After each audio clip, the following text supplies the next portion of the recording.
할렐루야. 오늘 옆 사람에게 인사하겠습니다. 하나님께서 여러분을 도우십니다 라고 인사했으면 좋겠습니다. 하나님이 도우십니다. 하나님께서는 스스로 돕는 자를 돕는 게 아니고 내가 이제 더 이상 할 수 없습니다, 하나님 도우셔야 됩니다, 이런 자들을 하나님께서 도와주시는 줄로 믿습니다. 한국건강관리협회에서 여자가 남자보다 수명이 길잖아요. 남자보다 길잖아요. 그런 이유에 대해서 나왔는데 한국 여자 평균 수명, 그러니까 평균적으로 한 84세까지 산다고 하고 남자 평균 수명은 77세라고 합니다. 여자가 남자보다 수명이 보통 한 7년 정도 더 산다고 합니다. 100세가 넘는 분 중을 보면은 여자분들이 훨씬 더 많대요. 비율적으로 보면은. 그 이유를 이제 분석을 해봤습니다. 왜 도대체 여자들이 더 오래 사는가? 보니까 사회 활동 비율이 남자들이 훨씬 좀 높고, 그 다음에 남자들이 위험한 직업이 좀 많잖아요. 극한 직업들이, 그렇죠? 그러니까 사고 날 확률도 많고, 그 다음에 남자들이 조금 여성보다 폭력적인 성향이 좀 있고, 그 다음에 음주와 흡연, 그 다음에 어떤 염색체에 따라서 좀 더 그런 부분도 있고, 사교성에 대한 이유가 있다고 합니다.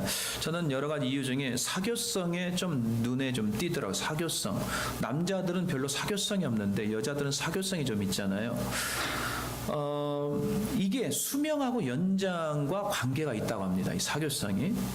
여자는 표현을 좋아하고 친교를 강화하는 반면에 남자는 감정을 공유하는 것이 굉장히 어렵다고 합니다. 그렇기 때문에 남자들 속으로 많이 삭히고 산다는 거예요. 그러다 보니까 제 수명에 살지 못하는 경우도 많다는 거죠. 남자들은 대부분 그럴 거예요. 아파도 아픈 척을 별로 안 해요. 그리고 병원을 잘 안 가요, 남자들은. 근데 여자들은 조금만 아파도 병원을 쫓아다니고 약 바르잖아요. 그리고 병을 미리 예방을 잘해요, 여자분들이 남자들보다. 남자들은 병원을 잘 가지도 않을 뿐더러 의사를 만나도 정확하게 자기 아픈 부분을 이야기를 잘 안 한대요. 그렇기 때문에 여자보다 더 일찍 죽는 거예요. 남자는 스스로 해결하려고 하는 책임이 굉장히 강하죠, 그죠? 그리고 도움을 요청을 잘 안 한대요, 남자들이. 왜 그러냐면 어려서부터 우리는 그런 교육을 좀 받고 살았던 것 같아요. 너는 책임감, 남자니까 책임감이 있어야 된다. 네가 스스로 잘 해야 된다. 이런 이야기를 자꾸 듣다 보니까 성인이 돼서도 내가 도움이 필요함에도 알량한 자존심 때문에 도움을 요청을 잘 안 하는 거예요. 그러다가 나중에 큰 일을 당하게 된다고 합니다. 이 부부가 예를 들어서 자동차를 타고 이제 가면은요, 옆에 와이프들 태우고 다니잖아요. 근데 와이프들은 그 남자의 운전 습관에 잘못된 것을 굉장히 잘 파악하는 은사들을 갖고 있어가지고 뭔가 조금만 잘못하면 바로 이렇게 소리가 옆에서 나오는 거죠. 근데 남자들은 그걸 굉장히 싫어해요. 왜? 내가 잘 할 수 있는데 왜 옆에서 자꾸 잔소리하냐고 그러거든요. 속도를 위반한다던가, 가스가 떨어져 불이 들어온다던가, 차에서 이상한 소리가 나오면 여자들이 더 잘 알아요. 이게 이상하다고 그래요. 가다가 길을 잘못 찾았을 때 와이프들이 이건 아닌데 하는데 남자들은 괜찮아, 가만히 있어, 내가 알아서 다 할 테니까 이렇게 가거든요. 남자들은 대부분 뭐라고 될 거냐면 내가 다 알아서 할 테니까 가만히 있으라고 해요. 그죠? 근데 다 알아서가 안 돼요. 와이프 말을 잘 들어야 돼. 와이프 말이 굉장히 정확할 때가 많아요. 그러면서 도움을 요청하는, 길에 잘못 들었어도 물어봐야 되잖아요. 남자는 잘 안 물어봐. 그냥 끝까지 가. 그러다가 정 이상한 방향으로 계속 가는 거예요. 이 자존심 때문에 그래. 자존심 때문에. 결국은 본인만 손해를 보게 되고 아무런 발전과 성장이 없다는 것을 우리가 깨달아야 됩니다.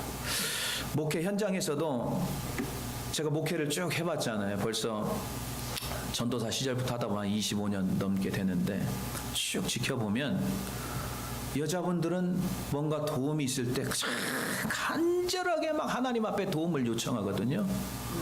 남자들은 잘 그렇지 않아요. 남자들이 막 쫙 하면서 막 눈물 콧물 흘리는 사람 많이 못 본 것 같아요. 근데 여자분들은 무슨 문제가 가정 문제가 되건 뭐 부부 문제가 있으면 참 애통하면서 막 눈물을 흘리며 가슴 아파합니다. 하나님의 도우심을 막 구하려고 그래요. 네. 근데 남자분들은 그런 부분이 좀 약해요. 근데 중요한 원리가 뭐냐면요, 남자건 여자건 내가 끝이 돼야 돼요. 이 말은 뭐냐면, 하나님, 이제 제 힘으로는 도저히 할 수 없습니다. 이런 고백을 하나님 앞에 하고 도움을 구할 때 예수님과 함께 시작이 되는 줄로 믿습니다. 이게 중요한 거예요. 남자건 여자건 상관없이 우리는 피조물이잖아요. 우리 인생은 하나님의 도움을 받아야 될 줄로 믿습니다. 나만이 가지고 있는 생각과 내가 알고 있는 지식이 다라고 생각하면 안 돼요. 그거는 바로 플라톤의 동굴 비유와 똑같은 거예요. 동굴 안에 갇혀가지고 밖의 세상을 잘 모르는 거예요. 동굴 밖에 나가 어떤 사람은 햇빛이 있네, 산이 있네, 물이 있네, 이 정보를 알았어요. 동굴 안에 들어가서 동굴 안에 있는 사람한테 막 알려니까 미친 사람 되는 거예요. 무슨 소리냐, 무슨 햇빛이 있고 물이 있고 산이 있느냐. 오히려 그렇게 되는 거예요. 내 말이 맞다, 내 생각이 맞다고 늘 생각하는 사람들은 동굴 안에 갇혀서 아무것도 할 수가 없는 거예요. 이제는 나의 모든 생각과 내 판단들을 다 내려놓으시고 진리 대신 예수 그리스도 하나님 말씀에 순종하며 나가시기를 주님의 이름으로 간절히 축원해 드립니다.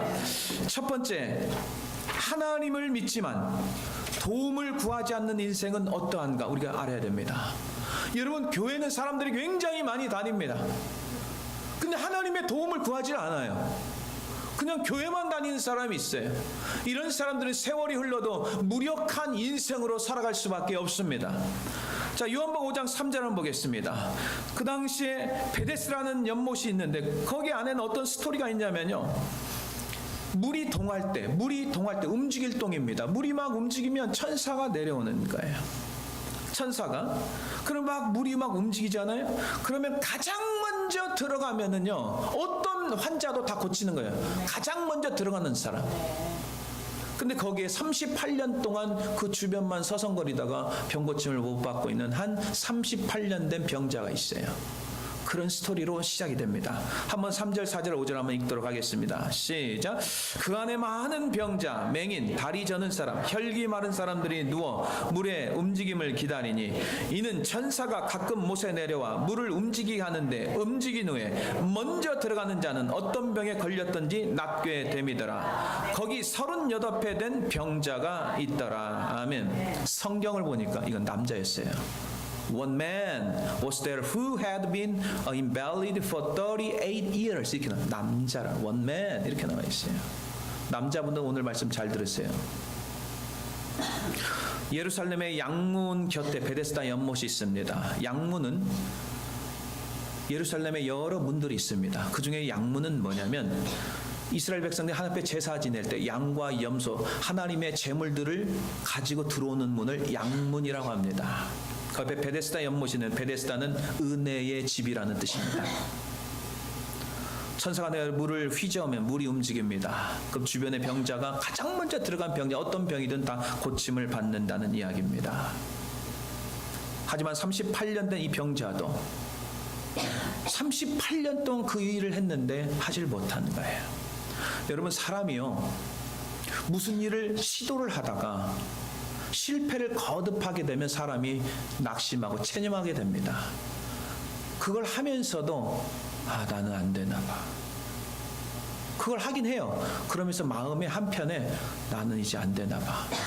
자조 섞인 웃음으로 나는 할 수 없음을 이제 늘 고백하는 거예요. 그러면서 트라이는 해요. 근데 안 되는 거예요. 낙심과 원망이 가득 찬 인생으로 살아가는 거죠.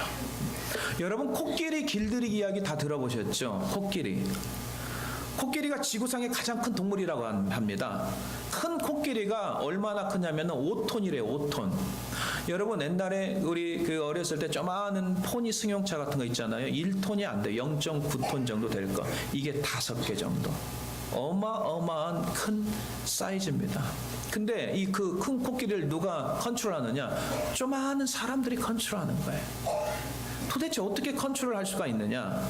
어려서부터 일단 어린 코끼리 있잖아요. 태어나가지고 코끼리가 이제 걸어다니면 그 어린 코끼리를 우리에 가두고 굵은 쇠사슬로 딱 채운대요. 그리고 큰 나무에 묶어놓는다고 합니다.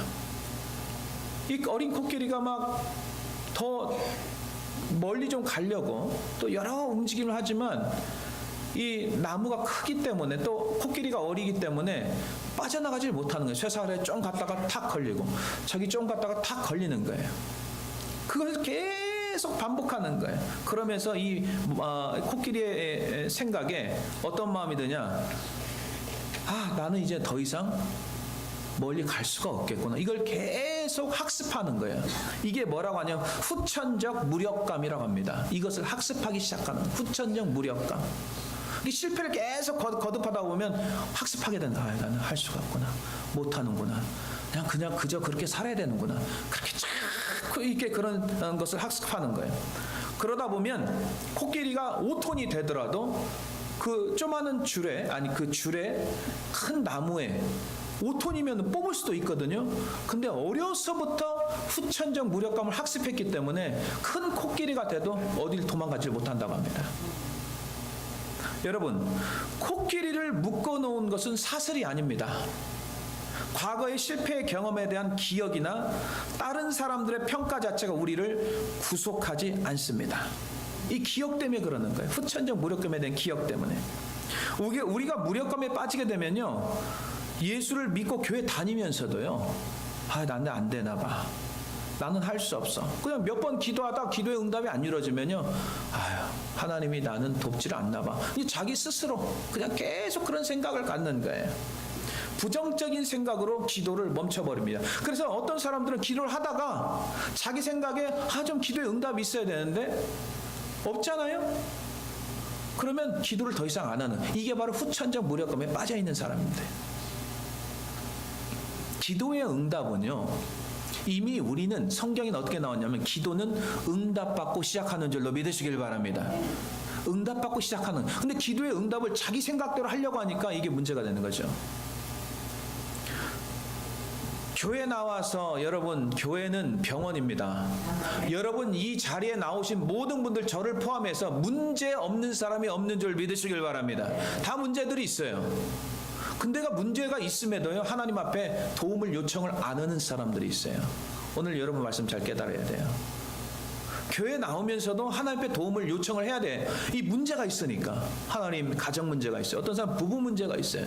부부 문제가 심각한 사람도 있을 수도 있고, 자녀 문제가 심각한 사람이 있을 수 있고, 물질적으로 굉장히 어려움을 당하는 사람이 있고, 또 병 때문에 고통당하는 사람이 있고, 학업 때문에, 자기의 잡 때문에 여러 가지 문제가 굉장히 많잖아요, 우리 인생 가운데요. 근데 교회 나오면서 하나님 앞에 도움을 요청하지 않는 거예요. 그냥 왔다 갔다 하는 거예요. 왔다 갔다 하는 거예요. 이 38년 된 병자처럼. 오늘 여러분들 이 말씀 깨닫지 못하면요, 39년으로 넘어갑니다. 잘 들으셔야 돼요. 문제가 있으면 목숨 걸고 주님의 도우심을 반드시 받아야 함에도 38년 된 병자처럼 연못주의를 계속 매년마다 배회하다가 38년까지 온 사람들이 있다는 거죠. 정말 문제를 해결받기를 원하는지 아니면 원하지 않는 건지 한번 생각해 보세요. 예수님께서 38년 된 병자를 향해서 뭐라고 말씀한 줄 아세요? 질문을 굉장히 묘하게 했어요. 6절 한번 보세요. 지금 여러분한테 퀘스천하는 거예요. 잘 한번 들어보세요. 교회 나오는데 문제가 있는데 도움을 요청을 안 하는 거예요. 자, 6절 한번 보겠습니다. 시작. 예수께서 그 누운 것을 보시고 병이 벌써 오래된 줄 아시고 이르시되 내가 낫고자 하느냐? 이렇게 나왔어요. 퀘스천이 굉장히 묘하죠. 네가 정말 낫고자 하느냐? 치료받기를 원하느냐? 그 38년 된 병자를 보니까 도대체 이 사람이 병을 낫고자 하는 건지 그렇지 않는 건지 잘 모르겠는 거예요. 38년 동안. 예수님께서 38년 된 병자의 인생을 누구보다 더 잘 아십니다. 여러분의 인생은 하나님이 가장 잘 아시는 줄로 믿습니다. 여러분 부부 생활도 마찬가지예요. 옆에 자는 와이프가요 고민하고 있어요. 느낌은 알지만 정확한 것을 말을 하지 않으면 사람들은 몰라요. 같이 늘 자고 먹고 해도 잘 몰라요. 남편들 고민하는 거 와이프한테 말 안 하잖아요. 와이프들 몰라요. 죽었다 깨나 해도 몰라요. 말을 하지 않는 이상은 알 수가 없어요. 물론 느낌은 있겠죠. 뭐가 좀 힘든가? 뭐 이런 정도는 알겠죠. 근데 말을 하지 않으면 몰라요. 근데 하나님께서는요, 전지전능하신 하나님이기 때문에 여러분의 인생 전체를 하나님께서 너무나도 정확히 아시는 줄 믿으시길 바랍니다. 너무 잘 아세요. 창세기 12장에 아브라함 이야기 나오잖아요. 너희가 본토 친척 아비집을 떠나 내가 지시한 땅으로 가라. 그랬더니 아브라함이 말씀에 의지해서 75세 때 모든 것을 내려놓고 떠납니다. 그러면서 하나님께 뭐라고 했냐면 내가 너에게 큰 민족을 이루어 복을 주겠다라고 약속의 말씀을 주는 거예요. 근데 창세기 15장으로 넘어가면 하나님 말씀이 또 임해요. 아브라함이 자기는 자식이 없는데 무엇을 나를 통해서 어떻게 수많은 민족을 이룰 수가 있습니까? 큰 자손을 어떻게 이룰 수 있습니까? 이제 저에게 씨를 주시지 않으셨으니 내가 기르는 이 종에게 상속자가 될 것입니다. 아브라함은 그렇게 이야기하는 거예요. 하나님의 약속의 말씀을 처음에는 믿었는데 세월이 가도 아이가 생기지 않으니까 의심하기 시작하는 거예요. 점점점 무력증에 빠지게 되는 거죠. 하나님께서 뭐라고 말씀하십니까? 아브라함아, 아니다. 네 몸에서 날 상속자가 있다. 네 몸에서. 다시 한번 맥슈어 해줍니다. 말씀을 통해서 합니다. 창세기 15장 6절에 아브라함이 여호와를 믿으니 여호와께서 이를 그의 의로 여기시고 아브라함은 하나님의 말씀에 순종하여 하나님과 동행하였다. 이렇게 나와 있습니다. 창세기 16장으로 넘어갑니다. 세월이 좀 더 지났어요. 하나님의 약속의 말씀을 붙잡아야 되는데 약속의 말씀을 붙잡지 않고 자기 몸을 봤어요. 점점점 늙어지는 자기 몸을 보니까 도저히 승산이 없거든요. 와이프도 그렇고 사라도 그렇고 자기도 이제 나이가 들어서 80이 넘는 거예요. 근데 아이를 어떻게 갖습니까? 자기 몸을 보니까 도저히 가질 수가 없는 거예요. 그랬더니 실수를 하기 시작합니다. 아내 사라의 말을 듣기 시작합니다. 하나님의 말씀을 듣는 게 아니라 와이프가 하는 인간적인 말을 듣기 시작합니다. 창세기 16장 2절에 사레가 아브라함에게 이르되 여호와께서 나의 생산을 허락지 아니하셨으니 원컨대 나의 여종과 동침하라. 내가 혹 그로 말미암아 자녀를 얻을까 하노라 하매 아브라함이 사레의 말을 들으니라. 여기서 문제가 생기기 시작합니다. 하나님의 말씀을 듣지 않고 사람의 말을 듣기 시작한 그 순간부터 가정에 갈등이 시작되기 시작합니다. 와이프 말을 잘 들어야 되는데요. 와이프 말이 하나님의 말씀에 근거해서 말하는 말은 잘 들어야 되는데 인간적으로 자꾸 하는 말은 들어서는 안 돼요. 그럼 위험해집니다. 남편도 마찬가지예요. 그래서 86세 때 75세 때 떠나서 86세까지 아무 일이 없으니까 이런 일이 벌어진 거죠. 그래서 86세 때 사라의 여종 하갈을 통해서 누가 낳냐면 이스마엘을 낳기 시작합니다. 가정에 분란이 일어나기 시작하는 거예요. 창세기 17장으로 넘어갑니다. 하나님의 아브라함이 나타나 나는 전능한 하나님이라 너는 내 앞에서 행하여 완전하라 이렇게 말씀을 줍니다. I am God Almighty 이렇게 나왔어요. 나는 전능하신 하나님이다. Walk before me and be blameless 이렇게 나왔어요.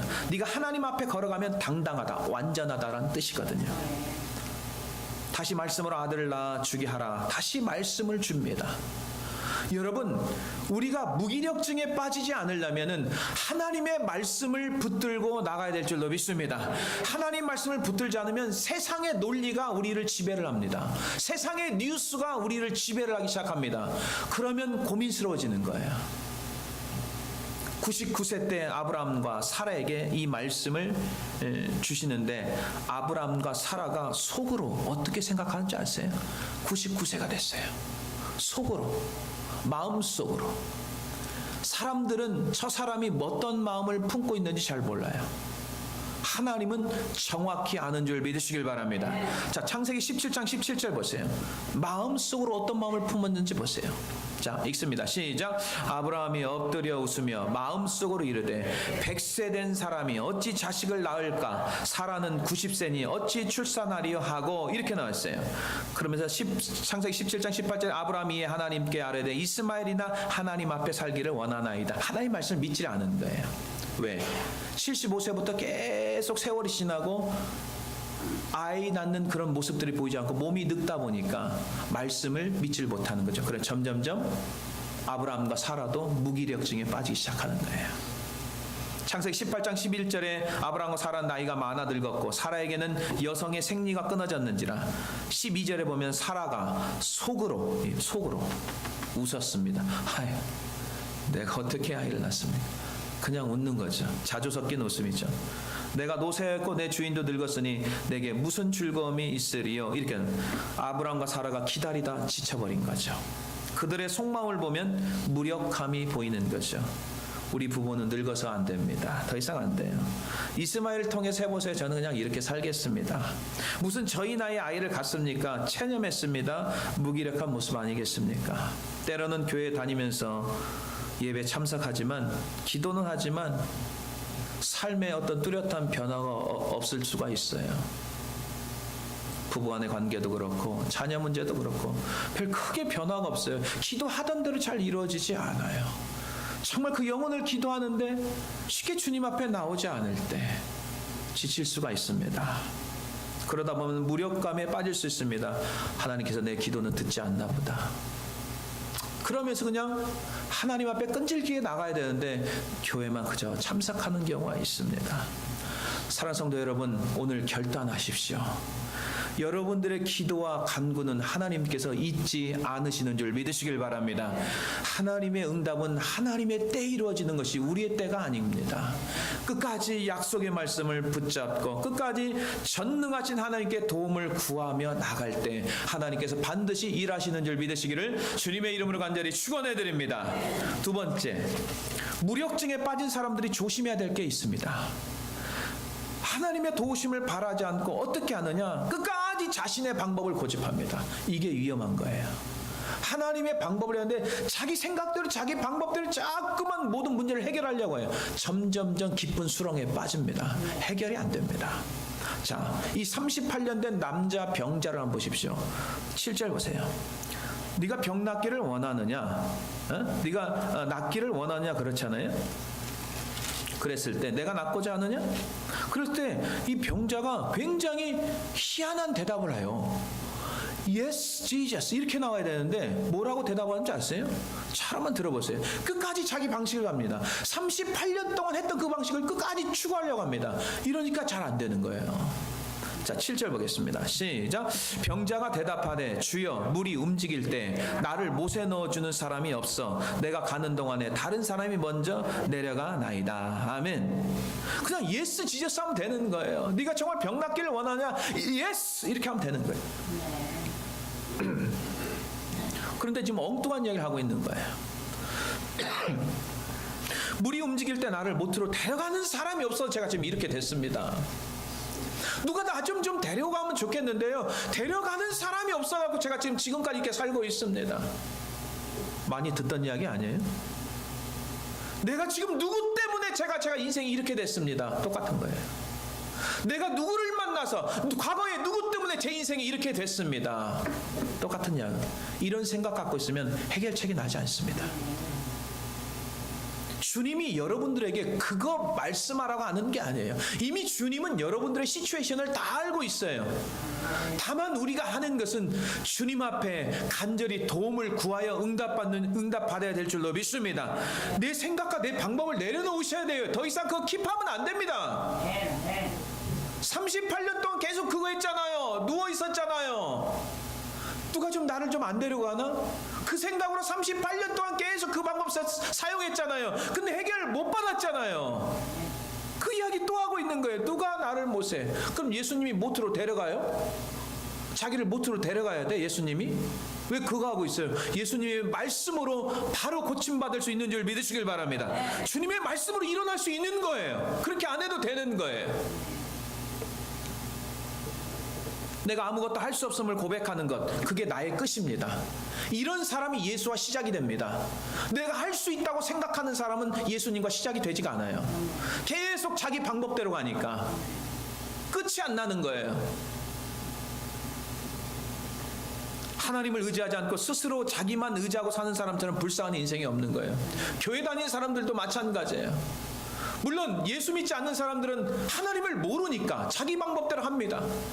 그러나 이제 교회 다니는 사람들, 하나님의 말씀을 듣는 사람들은 하나님의 도우심에 대해서 알잖아요. 하나님이 어떤 분인지 알잖아요. 이제는 나의 방법을 스탑해야 됩니다. 끝나야 됩니다. 그러나 예수님이 함께 시작하는 줄 믿으시길 바랍니다. 창세기 11장에 바벨탑 사건 나오잖아요. 사람은 참 희한한 본성이 있어요. 어떻게 하면 자기가 뭔가 막 해보려고 하는 거예요. 하나님 의지하지 않는 거예요. 인간의 어리석은 면은 창세기 11장의 바벨탑 사건을 통해서 너무나 자세히 나오고 있습니다. 창세기 1장의 아담에게, 창세기 9장의 노아에게 너에게 복 주시며 생육하고 번성하라, 땅을 정복하고 충만하게 하라고 이미 말씀을 했습니다. 창세기 11장에 하나님께 정면 도전한 사건이 벌어지는데 흩어짐을 모는 우리가 연합하자, 동맹하자, 탑을 쌓아서 건설하자, 우리가 탑을 쌓아서 건설해서 하늘을 닿게 하자. 하나님처럼 되자는 거예요. 지금 어떻게 합니까? 창세기 11장 4절에 정확하게 나와 있습니다. 사람들은요, 자기를 자꾸만 나타내려고 하는 그런 습성들이 있어요. 자기를 이름을 나타내는 거예요.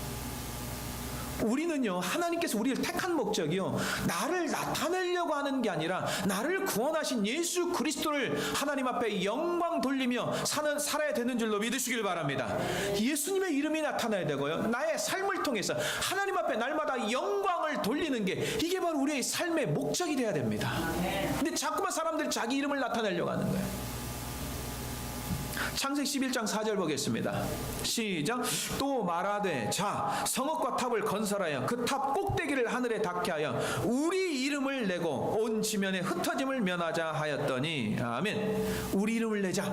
우리 이름을 찾고 자기를 나타내, 예수를 나타내야 되는데, 여러분, 여러분들을 구원하신 예수 그리스도, 십자가에 달려 죽으셔서 우리의 죄를 사하신 분이 사람이 아니고 일반 사람이 아니고 죄 없으신 하나님 예수 그리스도가 우리의 인간의 육체를 입고 십자가에 달려 죽으신 줄 믿으시길 바랍니다. 그러니까 구원은 선물인 거예요. 우리의 노력이 들어가 있지 않는 거예요. 이단 종교들이 계속 강조하는 게 뭐냐면 사람을 강조하죠. 사람의 노력을 강조하죠. 그게 아니에요. 예수 그리스도의 그분의 100% 의로 말미암아 우리가 구원받은 줄 믿으시길 바랍니다. 그분을 의 때문에 그런 거예요. 38년 동안 자기 방법을 사용해서 안 됐으면 이제 바꿔야 되지 않겠어요? 여러분도 마찬가지예요. 저도 마찬가지고요. 참 내 방법대로 자꾸 인생을, 내 방법대로 자녀를 교육시키고, 내 방법대로 가정생활하고, 내 방법대로 사회생활하고, 안 돼봤잖아요. 실패해봤잖아요. 주님 없이 하는 모든 일 허무하지 않아요? 허전하지 않아요? 이제는 그거 스탑해야 돼요. 스탑해야 돼요. 왜 그런지 아세요? 점점점 재판장이신 예수님을 만나는 시간이 가까워집니다. 우리가 시간이 그렇게 많지 않은 거예요. 사도 바울도요, 자기의 의로 살았던 사람입니다. 사도 바울 보면 가정 배경도 좋아요. 배운 것도 많아요. 율법에 흠없는 자라고 했어요. 바리새인 중에 바리새인이라고 했어요. 얼마나 기고만장합니까? 그러나 예수 믿는 사람 잡으러 다메섹까지, 그 다메섹까지 얼마나 멉니까? 지금의 시리아거든요. 시리아 수도 다마스커스거든요. 지도를 보세요. 지금은, 옛날엔 자동차가 있습니까? 비행기가 있습니까? 그런데도 그 잘못된 열정 가지고 다메섹으로 가다가, 다메섹에서 주님 만나지 않아요? 그가 다메섹에 예수님 딱 만나고요, 어떻게 한지 아십니까? 자기 끝 예수 시작, 이렇게 되는 거예요. 나의 끝 예수 시작. 자기가 알고 있던 지식들, 자기가 알고 있던 생각들, 이게 아니구나. 그러면서 자기 거 모든 걸 다 내려놓고 이제 예수와 함께하는 줄 믿으시길 바랍니다. 그래서 복음 전도자가 되고요, 성경, 신약 성경 반절 이상을 기록한 게 사도 바울 아니겠어요? 왜 그런지, 자기 끝 예수 시작이 되니까 그러는 거예요. 나의 끝 예수 시작. 자, 옆 사람하고 인사하겠습니다. 나의 끝 예수 시작. 시작. 나의 끝 예수 시작. 이렇게 되는 거예요. 내가 끝나야 일어나야 예수가 시작되는 거예요. 나 계속 예수 스탑 일하지 않아요. 39년으로 또 들어갑니다. 그다가 40년까지 가는 분들, 50년까지 가는 사람이 있어요. 불쌍한 사람이에요. 불행한 사람이에요. 빌립보서 3장 7절 보겠습니다. 잘 보세요. 시작. 그러나 무엇이든지 내게 유익하던 것을 내가 그리스도를 위하여 다 해로 여길 뿐이다. 그동안 내가 그렇게 유익했던 게 유익한 게 아니었구나. 이제 깨달은 거예요. 사도 바울이 갖고 있던 지식, 굉장히 높은 철학자거든요. 이 사람이요. 배운 게 많거든요. 그게 다인 줄 알았어요. 근데 예수 만나니까 이게 아니야. 배설물로 그냥 딱 여기잖아요. 자, 8절 보겠습니다. 시작. 또한 모든 것을 해로 여김은 내 주 그리스도 예수를 아는 지식이 가장 고상하기 때문이라. 내가 그를 위하여 모든 것을 잃어버리고 배설물로 여김은 그리스도를 얻고. 예수님을 만나고 보니까요, 자기가 알고 있던 지식이 최고인 줄 알았더니 그게 아니야. 하나님의 말씀이 최고인 줄 믿으시길 바랍니다. 변하지 않는 이 진리의 말씀. 그래서 사도행전 20장 24절에 내가 달려갈 길과 주 예수께 받은 사명 곧 하나님의 은혜의 복음을 증언하는 일을 바치려면 나의 생명조차 조금 더 귀한 것으로 여기지 아니하노라. 아멘. 목숨 걸고 복음 전하는 거예요. 아, 예수님밖에 없구나. 예수님이 최고구나. 내가 복음 전하는 일이 굉장히 중요한 거구나. 이걸 이제 깨달은 거예요. 하나님 말씀을 우리가 오늘도 배우면서 빨리빨리 깨달아야 돼요. 인생은 계속해서 흘러갑니다. 멈추질 않아요. 38년 된 병자처럼 아직 나의 것을 버리지 못하고 내 방법대로 내 인생을 계획하며 살아온 사람은 반드시 부자와 나사로에 나오는 이 부자는 어디서 깨달았다고요? 지옥 가서 깨달은 거예요. 이러면 끝난 거예요. 지옥에 빠지면 아무리 말을 해도 소용이 없어요. 들어주질 않아요. 지옥불에 떨어진 사람의 말은 영원히 영원한 불에 거기서 고통받으며 살아야 되는 거예요. 지금 우리가 오늘 이렇게 하나님 말씀 들을 수 있는 것도 하늘의 축복인 줄 믿으시길 바랍니다. 귀가 있는 자는 들어야 돼요. 눈이 있는 자는 봐야 될 줄로 믿습니다. 제가 지금도 기억나는 우리 성도분 계시는데 제가 한 장례식을 한 10여 차례 치렀어요. 그 중에 한 분이 누구냐면은 지금도 기억하는 황달순 성도예요. 황달순. 이름이 좀 특이하죠. 황달순 성도. 이분 딱 교회 한 달 다녔습니다. 이분이 언젠가 우리 한 권사님을 통해서 전도가 돼서 교회 나왔어요. 근데 할머니였어요. 그때 79세였습니다. 79세에 돌아가셨어요. 딱 한 달 다녔어요.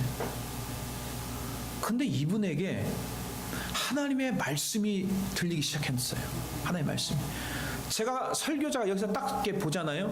설교를 굉장히 잘 듣는 사람들이 있어요. 대충 듣는 게 아니라 이 사람을 눈을 보면 알 수가 있거든요. 하나님 말씀이 쫙쫙 빨려드는 사람이 있어요. 근데 그때 뭐 우상에 대한 우상 숭배하지 말라 이런 설교를 했는지는 모르겠지만 제 기억이 나지 않는데 이분이 나중에 들어보니까요. 평생을 불교를 믿었던 사람이에요. 온갖 집안 우상 형상들이 많으니까 싹 쓰레기통에 버렸다는 거예요. 결단하기 시작한 거예요. 그리고 그가 예수 믿고 구원받고 천국 가는 줄로 믿으시길 바랍니다. 싹 쓰레기통에 버렸어요. 하나님의 말씀이 들린 거죠. 결단하고 자기의 모든 것을 끝냈습니다. 끝. 예수의 시작. 그래서 그 인생이 아쉬운 건 있죠. 좀 일찍 믿었더라면. 그래도 그가 마지막에 주님 영접하고 하늘나라에 간 줄로 믿습니다. 내가 끝나야 돼요. 오늘 이거 한 가지만 배워도 여러분은 굉장히 삶이 바뀔 거예요. 내가 끝나야 돼. 그래 예수가 시작이 돼. 우리는 너무나 내가 강해요. 내려놓지를 않아요. 교회 다니면서도 다 자기 생각대로 하려고 해요. 그러니까 하나님을 경험하지 못하는 거예요. 나는 끝, 예수 시작. 이게 돼야 되는 거거든요.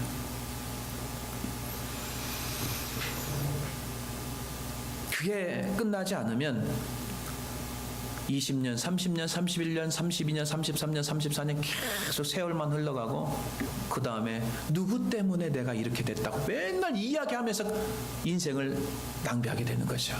누구 때문에 이렇게 된 게 아니에요. 누구 때문이 아니라니까. 인생을 해석을 잘하고 살아야 돼요. 하나님의 해석을 해야지 세상적인 해석을 살다면 늘 원망과 불평하다가 인생을 망쳐버립니다. 누구 때문에가 아니에요. 여러분의 인생의 모든 과정은 하나님의 역사 가운데, 계획 가운데 움직이는 줄 믿으시길 바랍니다. 요셉의 가정 환경 보세요. 겉으로 볼 때는 굉장히 불행한 가정이에요. 왜? 엄마가 4명이나 돼. 이복 형제가 12명이잖아요. 자기 포함해가지고 다 섞으면. 생각해 보세요. 이 집안이 지금 제대로 된 집안이겠어요? 17살에 팔려갔습니다. 자기 이복 형제에게. 처음에는 죽이려고 그랬잖아요. 그러다가 유다가 너 그렇게 하면 안 된다. 구덩이에 파묻으려고 했어요. 그러다가 아니다. 미디안 상인에게 팔려가지고 예굽 땅에 가지 않았어요? 노예로 갔어요. 요즘 한국에서 미국 오는 아이들 보면은 유학하러 와지 노예로 온 경우는 없잖아요. 노예 생활하러 왔어요? 유학하러 온 거예요. 집에서 돈 대줘가지고 공부하러 온 거 아니에요? 근데 요셉은 그렇지 않잖아요. 그러면서도 한 번도 하나님 앞에 컴플레인하지 않습니다. 왜 그런지 아세요? 요셉은 하나님과 동행한 줄 믿으시길 바랍니다. 하나님을 믿었어요. 끝까지 하나님을 불평하지 않아요. 요셉이 가는 곳마다 놀라운 축복이 일어나요. 형통의 축복들이 일어나요. 감옥에도 갔잖아요. 얼마나 성실해. 감옥에서 막 불평하고 그랬어요. 죄를 져서 감옥 간 게 아니에요. 미세스 보디발이 유혹한 건 요셉이죠. 요셉을 유혹했잖아요. 요셉이 그런 게 아니잖아요. 그래도 감옥에서 얼마나 성실하게 일했는지 가는 곳마다 총무가 되는 거예요. 책임자가 되는 거죠. 결국은 하나님께서 그 믿음의 모습, 하나님을 신실하게 믿는 그 믿음의 모습을 보시고 예구방의 꿈을 해석함을 통해서 총리 대신으로 하나님께서 올리지 않습니까? 나중에 7년, 흉년, 7년 그 풍년 기간이 있었잖아요. 풍년이 먼저 왔죠. 나중에 흉년이 늦게 왔죠. 형제들이 곡식을 사러 이렇게 와서 나중에 만나잖아요. 그때 얼마나 울분이 터질 거예요. 나를 이렇게 팔아서. 그러나 그렇게 말하지 않아요. 요셉은요. 하나님이 나를 먼저 이곳에 보낸 이유에 대해 설명을 쫙 하잖아요. 하나님에 대한 해석을 하고 사니까요. 인생이 축복의 인생이 되는 줄로 믿습니다. 세상적으로 인생을 해석하지 마세요. 불행이 아니에요. 뭐가 조금 안 열어진다, 그 불행 아니에요. 오히려 그 상황 가운데, 고난 가운데 내가 하나님의 말씀을 배울 수 있는 시간이 되고 하나님과 가까이 되는 복된 시간인 줄 믿으시길 바랍니다. 믿음의 성도는 하나님께 도움을 요청합니다. 하나님이 세운 교회, 우리 아버지 집은 기도하는 집이라고 주님이 말씀했기 때문에 이 성전에 나오셔서 여러분의 하나님께 기도와 간구로 나아 날마다 문제를 해결받는 놀라운 주님의 역사를 경험하기를 주님의 이름으로 간절히 축원해 드립니다.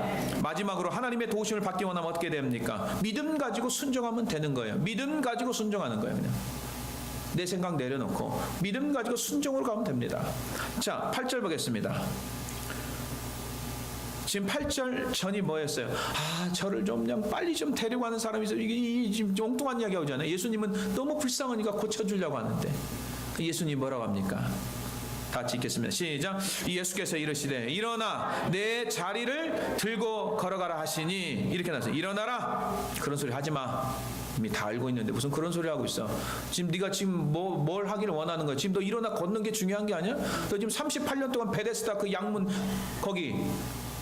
거기에서 성곽에서 거길 빠져나가질 못한 거예요. 평생 동안 거기 안에 갇혀가지고 멀리 가서 구경만 못 온 거예요. 세상 구경도 못 한 거예요. 거기에 갇혀 사는 거예요. 계속 38년 동안. 너무 불쌍하잖아요. 이제 깨달았어요. 이 사람이 깨달은 거야. 깨달았어요. 9절 보겠습니다. 시작. 그 사람이 곧 나아서 자리를 들고 걸어가니라. 이날은 안식일이니. 아멘. 믿고 순종했습니다. 믿고 순종하지 않으면 이 38년 된 병자가 어떻게 된다고요? 39년으로 넘어가는 거예요. 여러분 멈추셔야 됩니다. 어떤 사람은 20년 또 21년으로 가려고 하는 사람이 있어요. 멈추세요. 인생이 그렇게 많은 인생이 아니에요. 이젠 더 이상 누구 때문에 내가 이렇게 산다고. No. 내가 어쩔 수 없이 나는 이렇게 산다고. No. 내 주제에 나는 못해. No. 우리 주제가 어떤데요? 우리는 하나님의 자녀인 줄 믿으시길 바랍니다. 자부심 가지고 사세요. 예수 믿는 사람들 당당하게 자부심 가지고 사셔야 됩니다. 우리는 하나님의 자녀고 예수님께서 우리의 처소를 이미 준비하러 가신 줄로 믿습니다. 주님 오시면 다 같이 가면 되는 거예요. 푸념 섞인 말 더 이상 오늘부터 입 밖에 내지 마세요. 습관이 돼가지고 늘 나는 안 된다, 못한, 내 집안은 왜 이래, 이런 소리 하지 마세요. 그러면 요셉 생각하세요. 요셉 생각하시면서 하시라고. 그것은 절망적인 삶에서 빠져나올 수 있는 방법이 아니에요. 더 절망의 수렁에 빠지는 방법이지 나오질 못합니다. 병든 모습으로 계속 그렇게 내 것을 내려놓지 않고 살겠다는 마음과 똑같은 거 아니겠어요? 내가 낫고자 하느냐 물어보시는 거예요. Do you want to get well? Do you want to be healed? 이렇게 나오죠. 네가 정말 낫기를 원하냐? Yes 하면 되는 거예요. 우리는요. 다른 말 할 필요가 없는 거예요. 지금 내가 갖고 있는 문제가 있으면 그 문제 가지고 주님 도와주십시오. 주님 해결해 주십시오. 이렇게 하면 되는 거예요. 여러 이야기할 필요가 없는 거예요. 이미 주님이 다 아시는데 무슨 여러 가지 이야기를 해요. 믿고 따라가겠습니다. 주님 순종하겠습니다. 하나님 믿습니다. 이렇게 하면 되는 거 아니겠어요? 창세기 18장 14절에 내가 능하지 못할 일이 있겠느냐? 아브라함이 자꾸 체념하는 소리는 내가 능하지 못할 일이 있겠느냐? 왜? 하나님의 창조주 하나님이잖아요. Almighty God 아니에요? Almighty God. 우리 주님이 말씀하시잖아요. 당장 일어나 내 자리를 들고 가라. 새롭게 새로운 인생을 살아라. 새로운 출발을 하라. 이제 예수님의 능력으로 이 병자가 38년 동안 누워서 산다는 거 참 기가 막힌 일 아니겠어요? 일어납니다. 주님의 능력으로 일어납니다. 여러분도 마찬가지예요. 주님이 말씀하시는 것, 이제는 여러분들이 믿고 순종할 때 38년에서 멈추는 줄 믿으시길 바랍니다. 몇 년 전에 우리 교회 소천한 이종희 자매 아시죠? 미국 땅에 와가지고 열심히 식당 일 하다가 그냥 한국 사람들은 자기 몸 어떻게 되는지도 몰라서 참 죽으라고 일을 하잖아요. 그러다 죽거든요. 죽으라고 일하면 죽어요. 그러고 병에 걸렸잖아요. 한국에 가가지고 푹 맞고 그 투석 이거 해서 재산이 다 그냥 투석에 딱 걸리면 한국에서는요 집안은 망하는 거예요. 헤어날 수가 없어요. 그럼 마지막 정말 하나님의 은혜로 간신히 대한항공 그 비행기 타고 이 병자가 들어온 거예요. 이건 병원 이것도 은혜예요. 이 비행기 안 태워주거든요. 그런 환자들이요. 근데 어떻게 해서 왔어? 간신히 왔어. 왜? 한국에서는 있으면 끝나니까 미국에 와가지고 한번 살려보려고. 저희는 이종희 자매가 누군지도 몰라요. 저희 없을 때 신앙생활 옛날에 조금 한 것 같아요. 그래서 제 아내가 병원에 가서 처음 만난 거죠. 병원 통역하는데 프라비던스 병원에서 안 받아주려고 했어요. 그렇죠. 지금 실컷 한국에 살다가 지금 환자 돼가지고 병원에 오니 누가 좋아하겠어요? 그랬더니 이게 맥도날드냐? 그러더래요. 우리 아내한테. 우리 아내가 좀 마음이 좀 그래서 그래도 잘 이야기해서 그것도 또 하나님의 은혜로 병원에 들어가게 됐죠. 하나님의 은혜 또 들어가게 돼가지고 어느 정도 이제 몸이 조금씩 회복하면서 이 자매가 휠체어를 타면서 진짜 예수님을 만나게 된 거예요. 교회 나오면서. 이게 뭐냐? 나의 끝, 예수 시작. 이렇게 된 거예요, 지금. 그러면서 사실상 오래 못 살거든요. 근데 우리 성도들의 사랑, 또 본인도 믿음 가지고 열심히 하나님 앞에 예배자의 모습, 꼭 저쪽에 앉아, 척에 앉아서 척이야. 반신이 불수거든요. 이게 안 돼, 이게 안 된다고. 이렇게 하고, 이렇게 하기도 하고, 막 손뼉을 치면서 앞에 찬양. 정말 최선을 다해서 하나님, 참 영광스러운 삶을 살아. 지금도 기억나는 건 뭐냐면 이 자매가 바자했대요. 자기도 돕겠다고. 반신불수라니까요. 한 손밖에 쓰질 못해요. 뭐 하고 있냐면 떡고물을 우리 권사님하고 같이 이걸 이렇게 고물을 만들어서 이걸 묻히더라. 참 주님의 일 하고 싶어가지고. 그래서 그 자매가요 한 4년인가 5년 살다가 하나님이 생명을 연장시켜 준 거죠. 주님 열심히 잘 섬기다가 하나님의 부르심 받고 지금은 천국에 있는 줄로 믿으시길 바랍니다. 여러분 잘 생각해야 돼요. 내가 끝나지 않고는 예수님이 시작을 안 해요. 내가 끝나지 않고는. 누가복음 5장에 보면 베드로가 어부 전문가 아니에요? 밤새도록 수고했는데 빈배 고기 한 마리도 낚지 못하네. 잘 깨달아야 돼요. 우리 인생도 마찬가지예요. 주님 없이 여러분 아무리 열심히 살아도 나중에 보면 빈배입니다. 뭔가 해놓은 것 같지만 아니에요. 해놓은 게 아니에요. 하나님이 거둬가시면 한 방에 그냥 가는 거예요. 여러분 그거 깨달으세요. 내가 뭐 해놨다고 생각하는 건 내 건강 조심하십시오. 기고만장하면 안 돼요. 하나님 앞에서 교만하지 마세요.